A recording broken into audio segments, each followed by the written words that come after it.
लोगों के ताने सुन सुनकर एक नौजवान अपने बाप के पास आता है और कहता है बड़े दुखी लहजे में, बड़ा परेशान होता है। कहता है अब्बू जान मेरी क्या अहमियत है। तो बाप क्या कहता है? बाप कहता है कि आपकी क्या अहमियत है? बेटा कहता है जी बताएं मेरी क्या अहमियत है। बाप दराज में जाता है, अलमारी में दराज से ना एक अनोखा पत्थर निकालता है और बेटे के हाथ पे रखते हुए कहता है कि ये पत्थर कल सुबह फलां बाजार में बेचने के लिए लेकर जाओ और कोई भी इसकी कीमत पूछे तो मुंह से एक लफ्ज भी नहीं कहना, सिर्फ 2 उंगलियां उठा देना। बेटा हैरान हुआ, लेकिन बाप की बात पर अमल करते हुए अगले दिन सुबह इस बाजार में पत्थर लेकर पहुंच गया। वो तकरीबन आधा दिन वहीं चुपचाप खड़ा रहा और वो पत्थर लेने कोई ना आया। आखिरकार जब वो घर जाने का इरादा करने लगा तो एक शख्स उसकी तरफ आया और पत्थर की कीमत मालूम की। नौजवान ने जवाबन हाथ की 2 उंगलियां उठा दी। इस शख्स को लगा कि शायद ये गूंगा है, लिहाजा इसने पत्थर को देखा, चेक किया, जेब से 100-200 रुपए निकाल कर लड़के के हाथ पर रख दिए। लड़का 200 रुपए लेकर अपने बाप के पास आया और 200 रुपए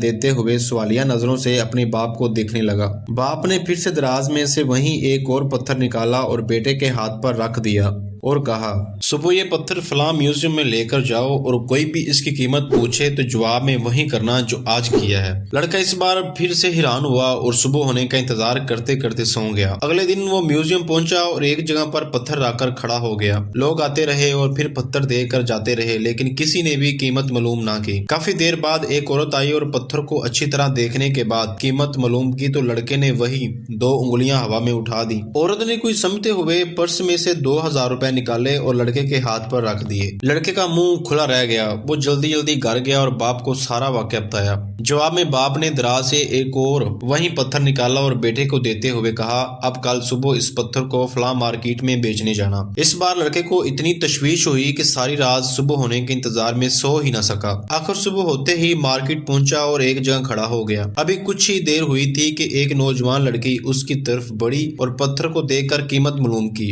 लड़की ने हस्बे मामूल 2 उंगलियां ऊपर उठा दी। ये देखकर वो लड़की जहां से आई थी तेज कदमों से वापस चली गई। थोड़ी देर बाद वो लड़की अपने शौहर के साथ आई और कहने लगी देखिए जिस पत्थर को आप इतने दिनों से ढूंढ रहे थे वो मुझे मिल चुका है और इसकी कीमत भी सिर्फ 2 लाख रुपए है। लड़की ने 2 लाख का नाम सुना और हक्का बक्का रह गया। अभी वो कुछ कहता लड़की के शौहर ने 2 लाख रुपए निकाल कर लड़के के हाथ पर रख दिए और खुशी खुशी दोनों मियाँ बीवी चले गए। अब लड़का कभी 2 लाख को देखता और कभी उन्हें जाते हुए देखता। आखिर उसने फैसला किया कि आज अब्बू जान से माजरा जानकर ही रहूंगा। जल्दी जल्दी घर आया और अपने बाप से कहा मैंने 3 बार आजमाया और एक ही पत्थर को 3 अलग अलग कीमत में बेच दिया। आखिर इसके पीछे बात क्या है? बाप ने शफकत से अपने बच्चे को देखा और कहा बेटा ये तीनों पत्थर एक जैसे ही थे, लेकिन इनकी कीमत लगाने वाले अलग अलग थे। पहली जगह वो बाजार था जहाँ असल जैसा नकली माल बिकता है। दूसरी जगह वो म्यूजियम था जहाँ लोग अनोखी चीजें खरीदने आते हैं, लेकिन वो सब शौकिया ऐसी चीजें अपने घरों में रखते हैं उन्हें असल कीमत से कोई सरोकार नहीं होता। और तीसरी जगह वो मार्केट थी जहाँ इस किस्म के पत्थरों को लेने वाले ही लोग आया करते हैं। तुमने देखा कि जो पत्थर 2 लाख का बिक रहा है लोगों ने उसकी कीमत 200 और 2000 लगाई क्योंकि वो जगह इस पत्थर के लायक नहीं थी। यही मिसाल हम इंसानों की भी है। हमें कभी भी ऐसी जगह नहीं रहना चाहिए जहाँ हमारी कोई अहमियत नहीं, जहाँ हमारी 2 कौड़ी की भी हैसियत नहीं, जहाँ ना इज्जत मिलती है ना इज्जतदार लोग मिलते हैं। अगर हम उन लोगों के साथ रहेंगे तो माशरे में हमारी कीमत कम होती रहेगी, लेकिन अगर हम वहाँ रहेंगे जहाँ हमारी जगह है तो दुनिया हमारी अहमियत को समझेगी।